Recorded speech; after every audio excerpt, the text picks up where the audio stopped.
இந்த 2023 மிச்சம் எல்லாத்துக்கும் எப்படி போச்சுன்னு தெரியல. ஆனா அந்த லாவாவுக்கு சிறப்பா போச்சு. ஏன்னா ஒரு 2-3 ஃபோன் வரிசையா லான்ச் பண்ணானுங்க. அது எல்லாமே பாத்தீங்கன்னா ஓரளவு நல்லா தான் இருந்துச்சு. இந்த வரிசையில இந்த வருஷத்தோட கடைசி போனா பாத்தீங்க அப்படின்னா லாவா ஸ்ட்ரோம் 5G அப்படின்ற ஒரு போனை லான்ச் பண்ணிருக்காங்க.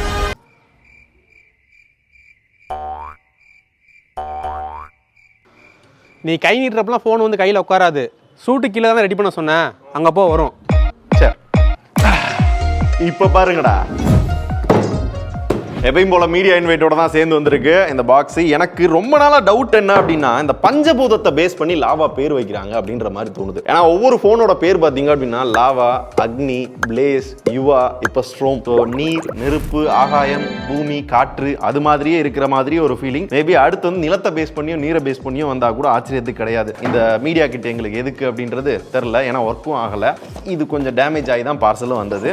சரி, இந்த போனையாவது நம்ம அன்பாக்ஸ் பண்ணுவோம்னு பார்த்தா எனக்கு முன்னாடியே நம்ம பசங்க அன்பாக்ஸ் பண்ணிட்டாங்க டெஸ்டிங்காக. அந்த ஃபுட்டேஜ் தான் பார்த்துக்கிட்டீங்க. இருந்தாலும் என்னோட எக்ஸ்பீரியன்ஸும் சொல்றேன். பாக்ஸை பொறுத்தவரை நம்ம லாவா பிளேஸ் சீரிஸ்ல பார்த்த மாதிரியே தான் பேரை மட்டும் மாத்தி கொண்டு வந்திருக்காங்க. அண்ட் உள்ள முதல்ல போன் இருந்தது. இதுதான் லாவா லாவா ஸ்ட்ரோம். கிட்டத்தட்ட லாவா பிளேஸ்லி இந்த மாதிரி ஒரு மாடல் இருக்குன்னு நினைக்கிறேன். இதே கலர் தான் சொல்ல போனா இல்லையா, இந்த கேமரா மாடல் மட்டும் மாறும். ஆனா இந்த போன் வந்து பாக்குறதுக்கு சிம்பிளா ஒரு பிரீமியம் மாதிரி வந்து ட்ரை பண்ணிருக்காங்க. பார்க்கவும் நல்லா இருக்கு. 2 கலர் ஆப்ஷன்ல வேற கொடுத்துருக்காங்களா. அதுக்கப்புறம் உள்ள கேஸ் இருந்தது, நல்ல பர்ஃபெக்டா ஃபிட்டும் ஆச்சு. அண்ட் குவாலிட்டி நல்லா தான் இருக்கு. எப்படியும் மஞ்சள் கலர்ல ஆயிரும். அந்த ஃப்ரீ ஹோம் சர்வீஸ் இதை பத்தி உள்ள பேசுவோம், நிறைய வீடியோல பேசி இருக்கிறோம். அண்ட் சிம் எஜெக்டர் ஃபைனலா type C to type C.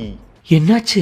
ஷாக்காமா. Okay okay. Type C to type சியா? அப்படியா? சார்ஜர் 33 வாட்ஸ் கொடுத்துருக்காங்க. 12,000 ரூபாய்க்குள்ள ரீசெண்டா ஒரு 2-3 ஃபோன் வந்துச்சு. என்னது போக்கோ M6, அப்புறம் இந்த C65, ரெட்மில ஒரு ஃபோன் 13C, இது எல்லாத்துலயுமே 18 வாட்ஸ் சப்போர்ட் கொடுத்து சார்ஜர் 10 வாட்ஸ் கொடுத்துருந்தான். இவன் 33 வாட்ஸ் கொடுத்து அந்த சார்ஜரையும் கொடுத்து type C to type C கொடுத்துருக்கான். நைஸ். ரைட். இப்போ இந்த போனை பத்தி பாக்குறதுக்கு முன்னாடி முதல்ல விலை என்னன்றதை சொல்லிடுறேன். 13,500 ரூபாய், 1,500 ரூபாய் ஆஃபர்ல 12,000 ரூபாய்க்கே வாங்கிக்கலாம்னு சொல்லுவாங்க. ஆனா எத்தனை பேர்கிட்ட கார்டு இருக்கு? அதனால 13,500 ரூபாய்க்கு இந்த போன்ல என்னென்ன இருக்கு இல்ல அப்படின்றத பிரிச்சு மேஞ்சிருவோம். சோ முதல்ல உருப்படியா என் கண்ணுக்கு பட்டது பாத்தீங்க அப்படின்னா இதோட ப்ராசஸர். Dimensity 6080 வந்து யூஸ் பண்ணிருப்பாங்க. இது எதோட ரீபிராண்டட்ன்றது நான் நிறைய தடவை சொல்லியிருக்கிறேன். 810 810 வந்த புதுசுல ஒரு 20,000 ரூபாய்க்கு மேல இருக்க போன்ல யூஸ் பண்ணாங்க.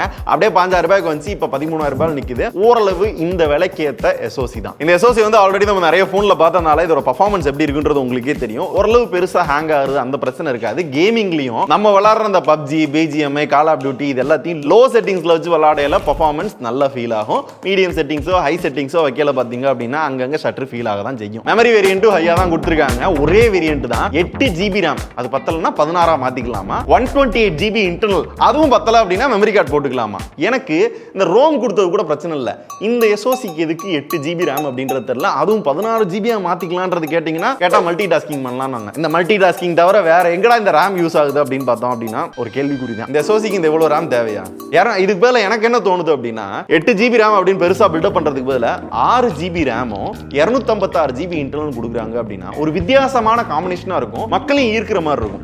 அதை யாருமே வந்து பண்ண மாட்டாங்க. இதுல வந்து பேஸ் வேரியன்ட்டே கிடையாது, ஒரே வேரியன்ட் தான். இந்த பேஸ் வேரியன்ட் கொடுக்கறதுனால இன்னொரு பிரச்சனை என்ன அப்படின்னா, இந்த பேஸ் வேரியன்ட் சப்போஸ் 4GB-யோ இல்ல வந்து 6GB வந்துருந்துச்சு அப்படின்னா இன்னொரு 1000-2000 குறைஞ்சிருக்கும். இன்னும் வேல்யூ ஃபார் த டிவைஸா இருந்திருக்கலாம்.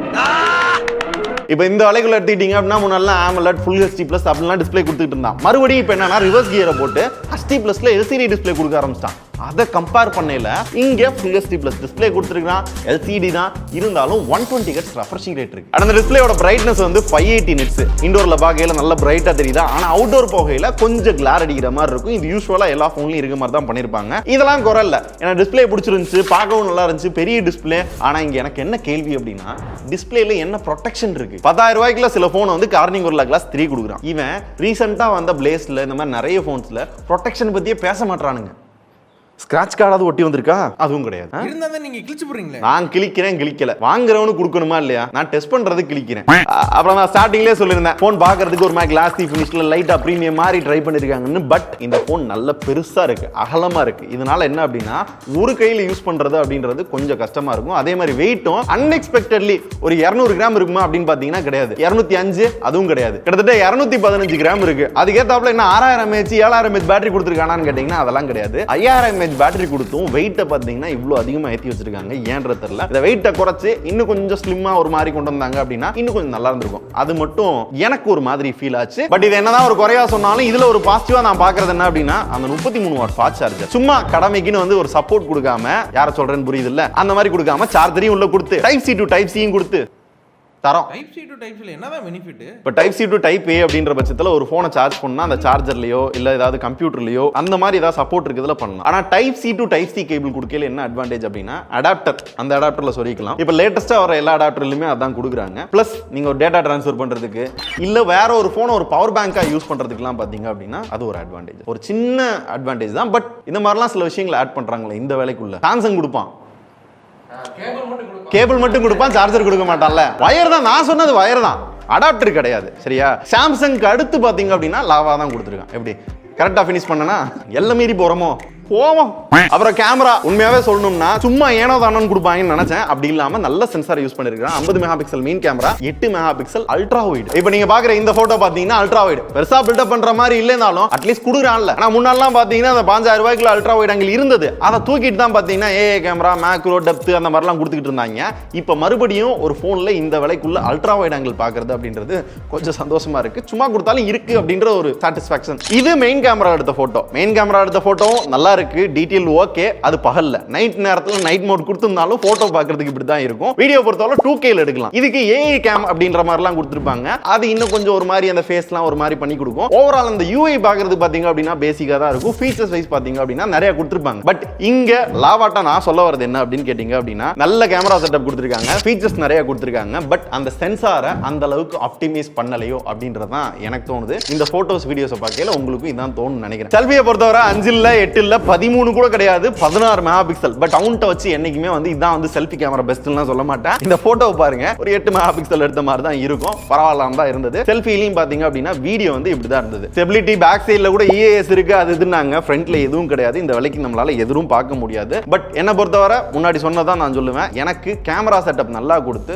ஆப்டிமைசேஷன்ல கோட்டை விட்ட மாதிரி நல்லாவே தெரியும். அண்ட் இதுக்கப்புறமா எனக்கு தெரிஞ்சு ஒரு பட்ஜெட்டுக்குள்ள எல்லா போன்ஸ்லயுமே வந்து ஸ்டாக் ஆண்ட்ராய்ட் கொடுக்குற ரெண்டே பிராண்ட் பாத்தீங்க அப்படின்னா ஒன்னு மோட்டோ, ரெண்டாவது லாவா. மோட்டோல கூட ஒன்னு ரெண்டு அந்த அவங்களோட ஆப்ஸ் அந்த UI எல்லாம் இருக்கும். பட் இங்க பியூர் ஸ்டாக் ஆண்ட்ராய்ட், எந்த ஆட்ஸும் கிடையாது, எந்த ப்ளோட்வேரும் கிடையாது, எந்த புஷ் நோட்டிபிகேஷனும் கிடையாது. இந்த மாதிரி எந்த பிரச்சனையுமே பாத்தீங்க அப்படின்னா OSல இருக்காது. சோ ஆண்ட்ராய்ட் 13 ஓட கொடுக்குறாங்க. க்ளீன் UI சார்ந்தும் ஒரு சில ஃபீச்சர்ஸ் வந்து இவங்க இன்பில்டா கொடுக்குறாங்க. லைக் வந்து அந்த க்ளோன் ஆப் சப்போர்ட் இருக்கு. அதனால நீங்க ஃபோன் பே, கூகுள் பே, உங்களோட வாட்ஸ்அப் ஏதாவது க்ளோன் பண்ணா க்ளோன் பண்ணிக்கலாம். கால் வர்றப்போ வந்து இப்படி திருப்பி வச்சீங்க அப்படின்னா ஃபிளிப் டு சைலண்ட். இதுவும் மோட்டோல இருந்தது தானே, ஆனா அதுவும் இங்க இருக்கு. இந்த கூகுள் டயலர் யூஸ் பண்ண பிடிக்கல அப்படின்னா இப்போ வர பிராண்ட் மாதிரி இதுலயும் பாத்தீங்கன்னா இன்பில்டா அவங்களோட டயலர் வந்து கொடுத்துருக்காங்க. அதை சேஞ்ச் பண்ணி யூஸ் பண்ணி நம்ம கால் பண்ணல ரெக்கார்ட் பண்ணோம் அப்படின்னா போட்டு கொடுக்கும்ல, அது வராது. இப்போ ரீசெண்டாக நானும் கவனிக்கிறேன், ஆல்மோஸ்ட் நிறைய பேர் வந்து ஓன் டயலர் அகைன் கொடுக்க ஆரம்பிச்சிட்டானுங்க. இப்போ நான் OnePlus ஓப்பன் எடுத்து பார்த்தேன், அதில் உள்ள வந்தோடனே ஓ டயலர் வந்து ப்ரீ இன்பில்டாவே கொடுத்துருக்கேன். ஐக்கூல பார்த்தோம், அதுலயும் ப்ரீ இன்பில்டா கொடுத்துருந்தான். ஆல்மோஸ்ட் எல்லா ஃபோன்ஸ்லயுமே அந்த அவங்களோட ஓன் டயலர்ஸ் வந்து கொடுக்க ஆரம்பிச்சிட்டாங்க. அதே மாதிரி இதுலயும் இருக்கு. ஆல்மோஸ்ட் எல்லாமே சொல்லிட்டேன்னு நினைக்கிறேன்.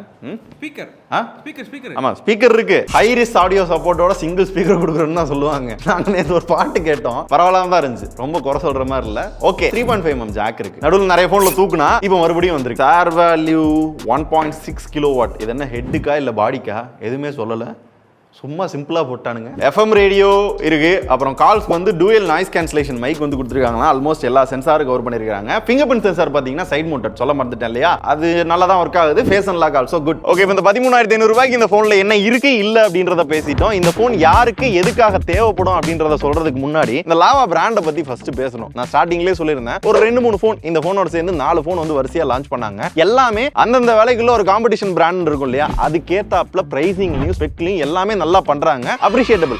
பட் இங்க எங்க கோட்டை வர்றாங்க அப்படின்னு பாத்தீங்க அப்படின்னா, ஏதோ ஒண்ணு நல்லா கொடுத்து ஏதோ ஒரு விஷயத்துல சின்ன சின்ன குறை வைக்கிறாங்கல்ல, அது எல்லாத்தையும் மிஸ் பண்ணாம கரெக்டா ஃபுல்ஃபில் பண்ணாங்க அப்படின்னா இன்னும் கொஞ்சம் நல்லா இருக்கும் அப்படின்றதான் எனக்கு இந்த பிராண்டை பொறுத்தவரை ஒரு ஃபீட்பேக்கா இருக்கு. ஏன்னா என்ன பொறுத்தவரை இந்தியன் பிராண்ட் அப்படின்னு சொல்லிக்கிறதுக்கு இப்போதைக்கு பெருசாலாம் எதுவும் இல்லை. மைக்ரோமேக்ஸ் இருந்தாங்க, போயிட்டாங்க. லாவா இருந்து அதை நல்லாவும் பண்ணிக்கிட்டு இருக்காங்க. இருந்தாலும் ஏன் அதை மிஸ் பண்றாங்க அப்படின்றதான் மட்டும் தான் எனக்கு ஒரு கேள்வியை ஓடிக்கிட்டு இருக்கு. அது மட்டும் இல்லாம இருந்துச்சு அப்படின்னா இன்னும் கொஞ்சம் நல்லா இருக்கும். இதை யாராவது லாவால பார்த்து இருந்தீங்கன்னா பார்த்து அடுத்தடுத்து வர்றதுல சரி பண்ணிக்கோங்க. இப்போ இந்த போனை பொறுத்தவரை நான் சொல்ல வரது என்ன அப்படின்னு கேட்டீங்க அப்படின்னா, ஸ்டாக் ஆண்ட்ராய்ட் வேணும், இந்தியன் பிராண்ட் போன் வேணும். போன்ல ஏதாவது பிரச்சனை வந்துச்சு அப்படின்னா வீட்லயே வந்து சர்வீஸ் பார்த்து ரிட்டர்ன் கொடுக்கணும். பர்ஃபார்மன்ஸ் இந்த விலைக்குள்ள நல்லா இருக்கும்னு நினைக்கிறவங்களுக்கு இந்த போன் மேபி செட் ஆகலாம்.